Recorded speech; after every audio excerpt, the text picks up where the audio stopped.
Hello and welcome back to my French kitchen. Well, the weather has finally broken a bit and we're below 30 degrees thankfully, but I'm able to get back in the kitchen and do some cooking.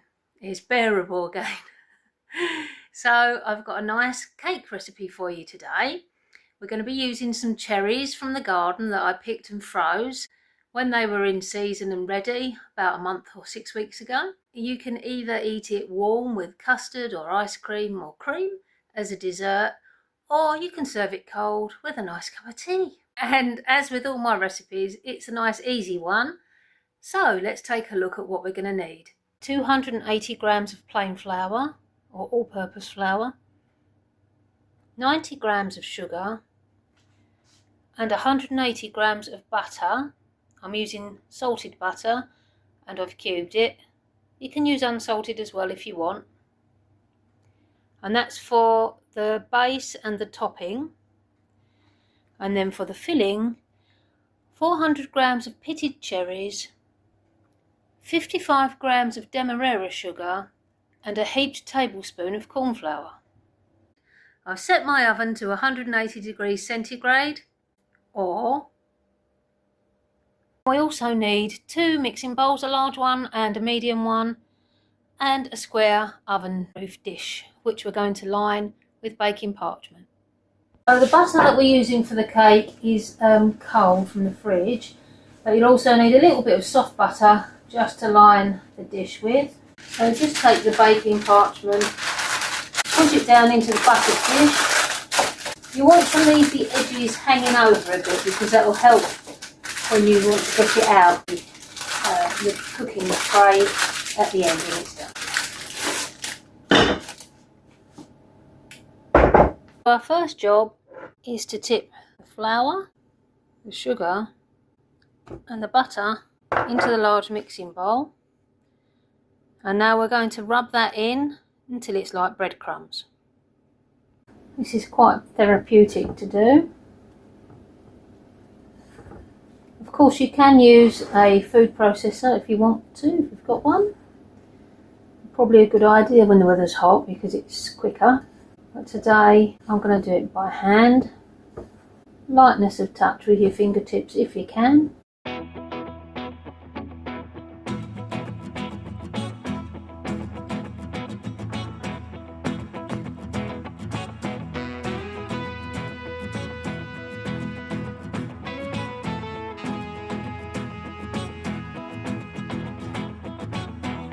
Just give it a shake like that to bring any big lumps of butter to the top. And get back in there with your fingers until it's all kind of breadcrumby in texture. But we're doing the whole thing in one, the base and the topping, which makes it all quick and easy. There we are, that's more or less done.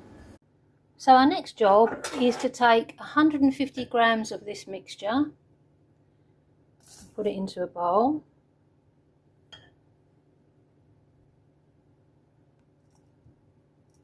Thereabouts will do fine. And now we're going to put that bowl here in the fridge. We're reserving that for the topping. So we tip the rest into the prepared oven dish, and using the back of a spoon I press that down to make a nice base. So it's nice and firm. Smooth it over.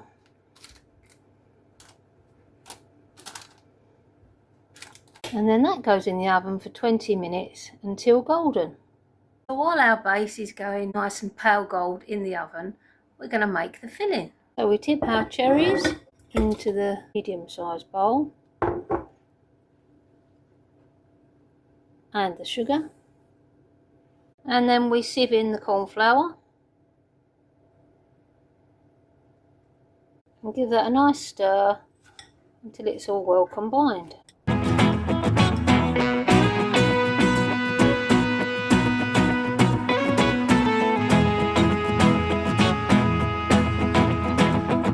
So the base is starting to go golden around the edges. It's time to put the filling in. As my cherries were frozen, I'm going to use a slotted spoon because I don't want all that juice to make the base soggy. So I've had to adapt the recipe slightly. Bear with me. You live and learn. Just taking those cherries now and putting them onto the base.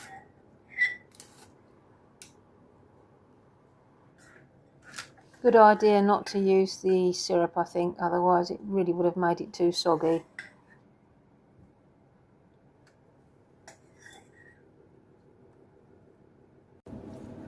So I'm spreading those cherries evenly over the base.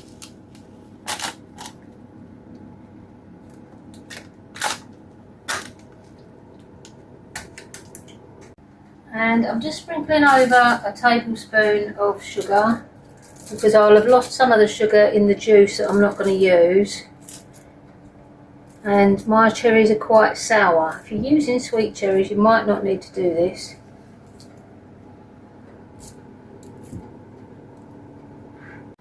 And now it's time to add the crumble topping from the fridge.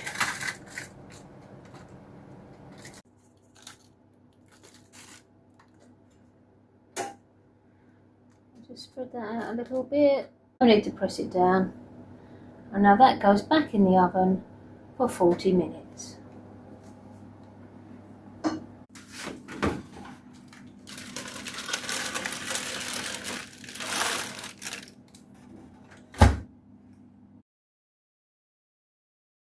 Oh, the cake's had 40 minutes in the oven.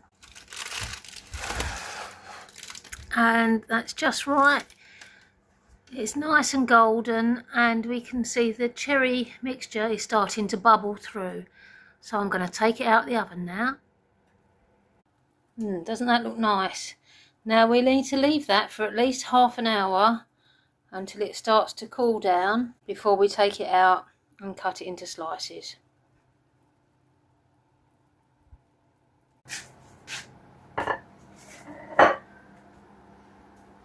So the cake's been out of the oven for about half an hour. I'm just going to use the paper to take it out of the dish.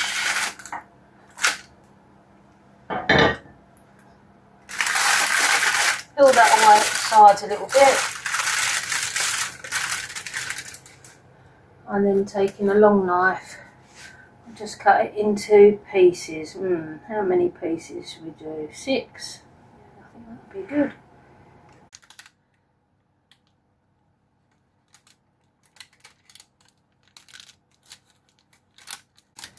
And that's about a good size, I think, for dessert.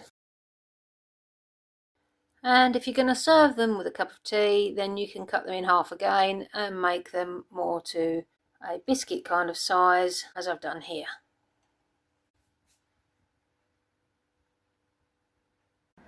So I hope you enjoyed today's video.